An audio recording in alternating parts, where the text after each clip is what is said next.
Debutó con el Barcelona cuando apenas tenía 17 años y Ronaldinho lo presentó ante el presidente del club diciéndole: "Este es mi sucesor".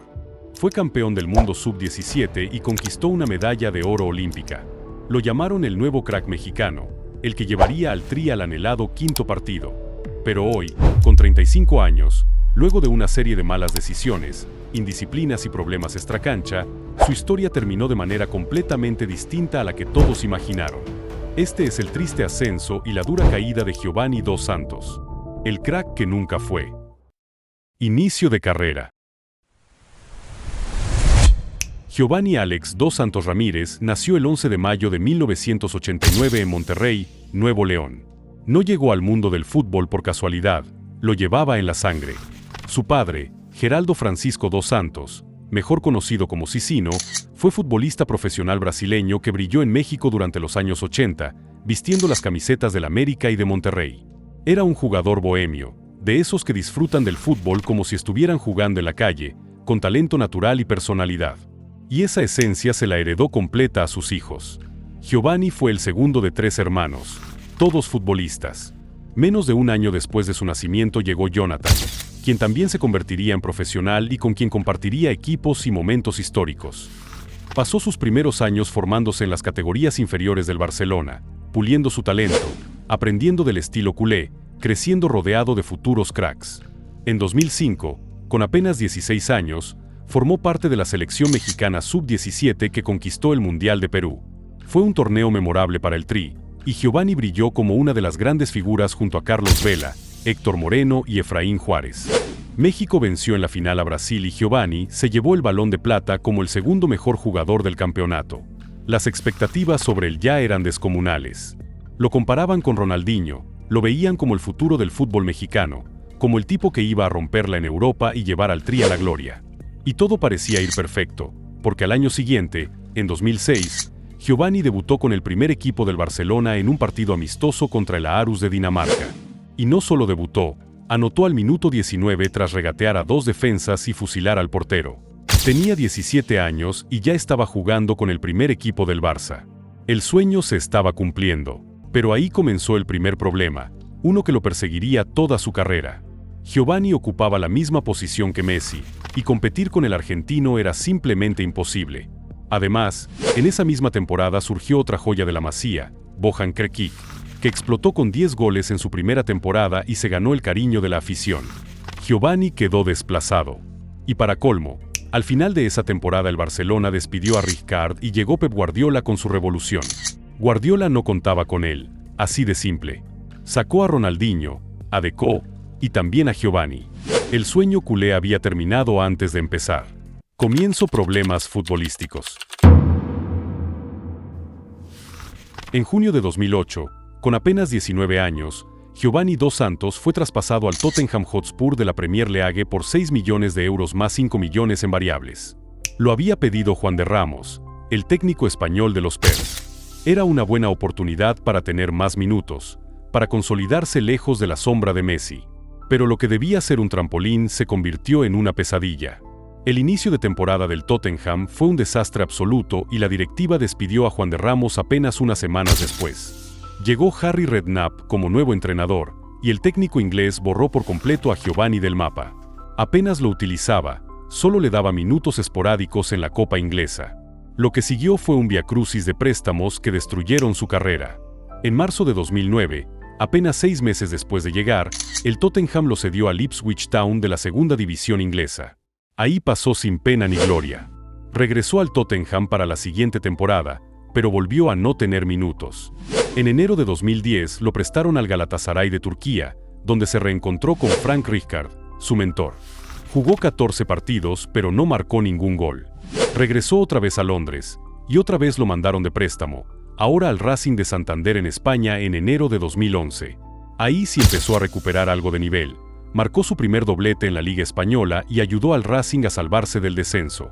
Pero eran solo destellos en medio de la oscuridad. En total, Giovanni disputó apenas 33 partidos con el Tottenham en 4 años.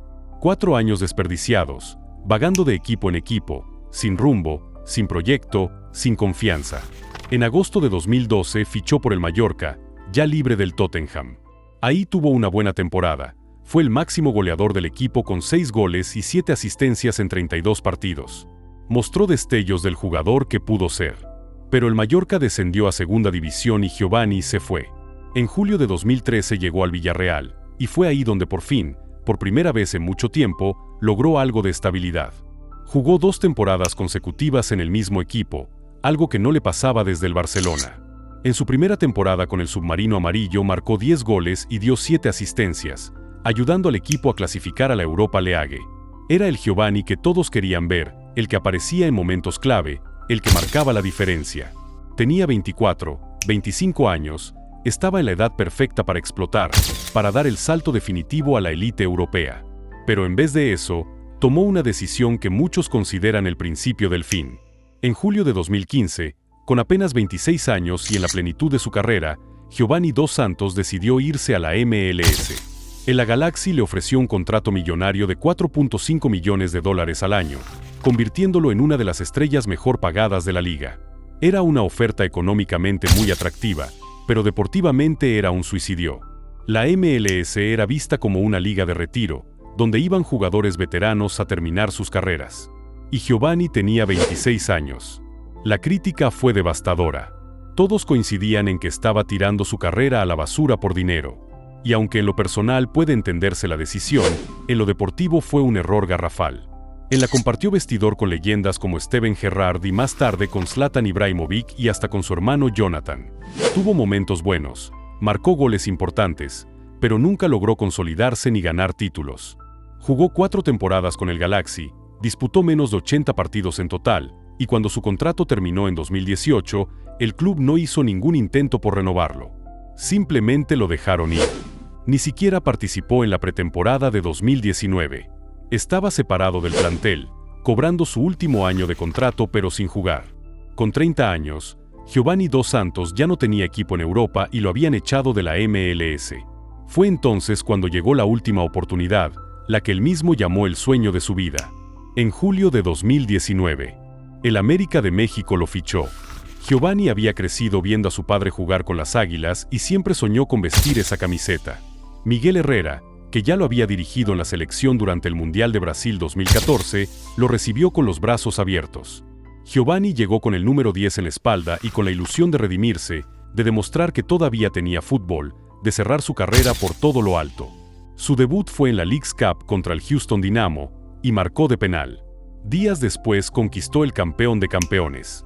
Todo parecía ir bien, estaba recuperando minutos, encontrando ritmo. Pero el 28 de septiembre de 2019, apenas 2 meses después de su llegada, ocurrió el episodio que terminaría por destruir su carrera.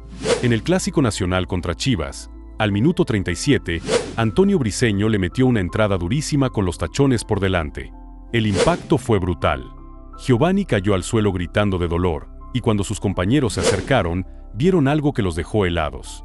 La herida en su muslo derecho era profunda, de 20 centímetros de extensión, exponiendo el tejido muscular. Renato Ibarra, Paul Aguilar y Guillermo Ochoa encararon furiosamente a Briseño. Giovanni fue llevado de urgencia al hospital, donde lo operaron de madrugada para reconstruir el cuádriceps. Le dieron entre 25 y 30 puntadas. La recuperación, según el parte médico, sería de 6 semanas. Pero la realidad fue mucho peor. Giovanni regresó a las canchas meses después, pero ya no era el mismo. Había perdido confianza, velocidad, explosividad. Y para colmo, Miguel Herrera salió del equipo y llegó Santiago Solari, quien prácticamente lo borró del mapa. Los minutos desaparecieron. Su último partido con el América fue el 10 de abril de 2021, entrando apenas 15 minutos contra Tigres.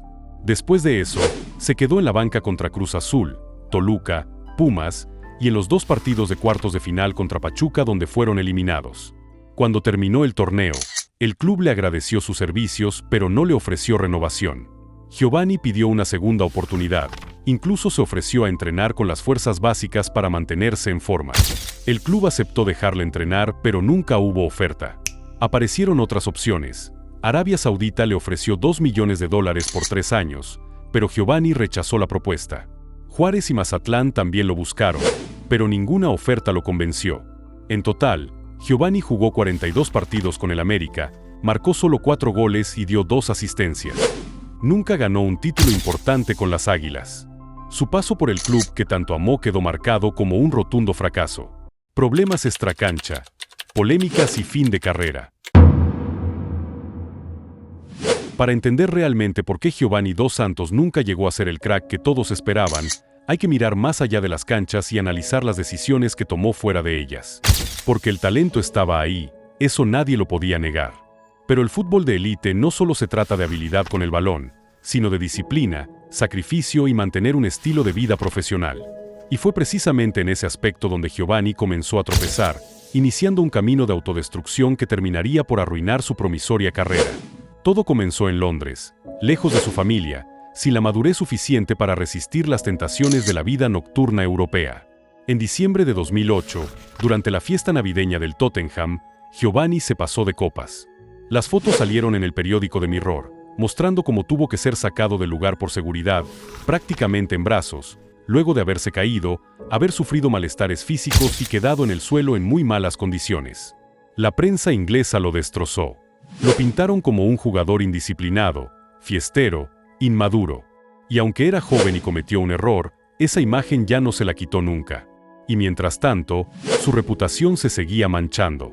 Circulaban rumores de fiestas, de falta de compromiso, de problemas de actitud.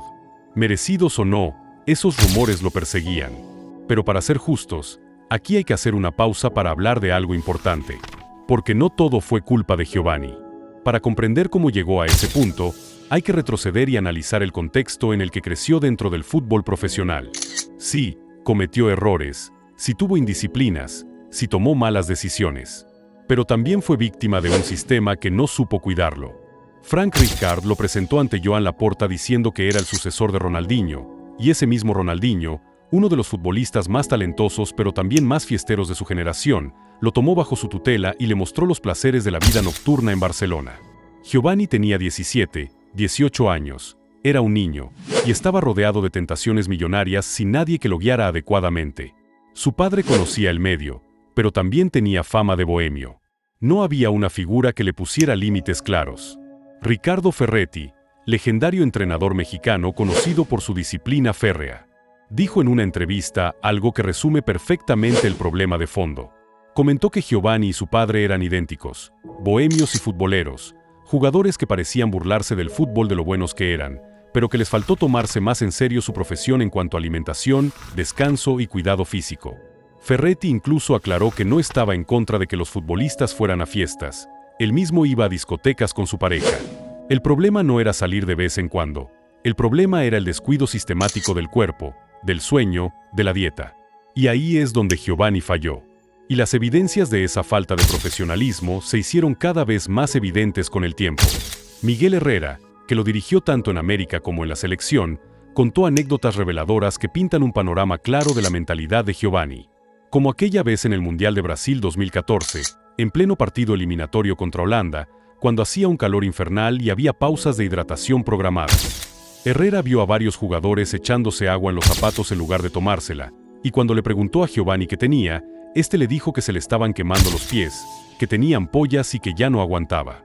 Le preguntó cuánto tiempo más podía darle, y Giovanni respondió que le avisaría. A los 5 minutos, pidió el cambio. No pudo terminar el partido. O cuando lo llevó al América y el jugador constantemente se quejaba de dolores musculares que los médicos no podían confirmar del todo. El kinesiólogo le decía a Herrera que Giovanni estaba bien para 60 minutos, que lo sacaba al 61, y 3 partidos después el jugador alegaba lesiones que duraban semanas enteras. Herrera lo dijo sin rodeos, sugiriendo que muchas veces las lesiones eran exageradas o inventadas. Ahora bien, para entender la magnitud del problema, hay que detallar las polémicas específicas que fueron manchando su imagen año tras año. Porque no fue un solo escándalo, fue una acumulación constante de malas decisiones que lo fueron alejando del profesionalismo que exige el fútbol de élite. En 2010, después de un partido con la selección contra Colombia, Giovanni fue multado por la Federación Mexicana por haber participado en una fiesta privada en un hotel de Monterrey que generó un fuerte escándalo mediático por el tipo de compañía y el ambiente que se reportó en esa noche. No era solo él. Varios compañeros estuvieron involucrados, pero el hecho marcó otro episodio negativo en su historial. En 2011 se filtraron fotos íntimas suyas de carácter estrictamente privado que había enviado a su entonces pareja, la cantante Belinda. Su relación con ella fue tormentosa y pública, con peleas y reconciliaciones que ventilaban en redes sociales, incluyendo la famosa Belinda señal con la que celebraba sus goles cuando estaban bien. Todo el mundo conocía los detalles de su vida privada porque ellos mismos los exponían. No había discreción, no había profesionalismo mediático. En 2014 circuló un video donde aparecía en un notorio estado inconveniente relacionado con el consumo de bebidas alcohólicas en un antro de Acapulco, sin poder articular palabra, rodeado de amigos que lo grababan mientras él apenas podía mantenerse en pie. En 2015 se tomó una foto con la Copa Oro sosteniendo el trofeo de manera poco apropiada junto a sus compañeros, lo que generó críticas sobre su falta de respeto hacia el título que acababan de conquistar. Y previo al Mundial de Rusia 2018, él y varios compañeros de la selección organizaron una fiesta en una casa en las lomas de Chapultepec con mujeres y bebidas, lo que provocó un escándalo mediático enorme. Fue una de las controversias más sonadas, porque ocurrió justo antes del Mundial, en plena concentración, y demostraba una falta absoluta de seriedad y compromiso con la selección. Pero quizás el episodio más humillante, el que mejor resume cómo su reputación había quedado destruida, ocurrió en 2016 durante un partido de CONCACAF Champions League entre la Galaxy y Santos Laguna. En el partido de ida, durante una jugada de cabezazo, el portero argentino Agustín Marchesín lo llamó de forma despectiva haciendo referencia a que supuestamente bebía demasiado, después de que Giovanni fallara el remate, haciendo gestos como si estuviera tomando de una botella. La cámara captó el momento y se volvió viral. Cuando llegó el partido de vuelta en Torreón, toda la afición de Santos, miles de personas en el estadio, le gritaron ese mismo calificativo cada vez que tocaba el balón. Desde su llegada al hotel con el Galaxy, decenas de aficionados le gritaron lo mismo en varias ocasiones. ¡Borracho! ¡Borracho! ¡Borracho! ¡Borracho! Y al escuchar los gritos, Giovanni solo sonrió e ingresó al hotel acompañado de otra persona. No hubo defensa, no hubo desmentidos, solo una sonrisa incómoda que parecía aceptar que esa era su imagen pública. La humillación era evidente, y la etiqueta de fiestero y poco profesional lo acompañó hasta el final de su carrera. Y así, entre lesiones cuestionables, indisciplinas comprobadas, escándalos mediáticos y una reputación arruinada, la carrera de Giovanni Dos Santos llegó a su punto final. Su último partido con el América fue el 10 de abril de 2021, entrando apenas 15 minutos contra Tigres. Después de eso, se quedó en la banca contra Cruz Azul, Toluca, Pumas, y en los dos partidos de cuartos de final contra Pachuca donde fueron eliminados. Cuando terminó el torneo, el club le agradeció sus servicios pero no le ofreció renovación. Giovanni pidió una segunda oportunidad, incluso se ofreció a entrenar con las fuerzas básicas para mantenerse en forma. El club aceptó dejarle entrenar pero nunca hubo oferta. Aparecieron otras opciones. Arabia Saudita le ofreció $2 millones por 3 años, pero Giovanni rechazó la propuesta. Juárez y Mazatlán también lo buscaron, pero ninguna oferta lo convenció. En total, Giovanni jugó 42 partidos con el América, marcó solo 4 goles y dio 2 asistencias. Nunca ganó un título importante con las Águilas. Su paso por el club que tanto amó quedó marcado como un rotundo fracaso. Desde 2021, Giovanni Dos Santos no ha vuelto a jugar profesionalmente. No hubo despedida oficial, no hubo conferencia de prensa, no hubo homenaje. Simplemente se fue. Su carrera terminó en silencio, igual que como se apagó poco a poco a lo largo de los años. Pero aquí viene lo sorprendente de esta historia. Porque aunque su carrera futbolística terminó en fracaso y silencio, Giovanni Dos Santos ha encontrado el éxito donde nadie le esperaba, en los negocios. Y no estamos hablando de cualquier negocio, sino de una reinvención completa que lo ha convertido en un empresario millonario en 2025. Lejos de las canchas y de los reflectores, Giovanni se dedicó a construir un imperio empresarial sólido que le ha asegurado estabilidad económica para él y su familia en los próximos años. Actualmente, a sus 35 años, es socio de Procura México, una empresa que provee productos químicos a petróleos mexicanos, Pemex, una de las compañías petroleras más importantes del continente. Su participación en este negocio petroquímico le genera ingresos anuales estimados entre $400,000 y $500,000, lo que equivale a más de 10 millones de pesos mexicanos al año. Es más dinero del que ganaban muchos futbolistas en la Liga MX, y lo está haciendo sin patear un balón. En junio de 2024 fue visto en Agua Dulce, Veracruz, un municipio petrolero sede de la sección 22 del Sindicato de Trabajadores Petroleros de la República Mexicana, lo que confirmó que sus negociaciones estratégicas en el sector energético van en serio. Pero el petróleo no es su único frente. Giovanni también incursionó en la compraventa de autos de lujo en México, un mercado que conoce bien por su afición a los vehículos de alta gama, diversificando así sus fuentes de ingreso y consolidándose como un verdadero hombre de negocios. Y por si fuera poco, en 2025 está mostrando un gran interés en invertir en el proyecto deportivo de sus hermanos en la Peoples League, donde se ha especulado que podría convertirse en uno de los principales inversionistas del equipo Sisa FC, e incluso existe la posibilidad de que se una como jugador ocasional, ya que se mantiene activo físicamente y sigue entrenando, aunque oficialmente está retirado del fútbol profesional. Y ahora te pregunto a ti, ¿Giovanni Dos Santos merecía más oportunidades o sus decisiones personales justificaron su caída? Podemos decir que la vida de un futbolista de élite está llena de triunfos, pero también de caídas.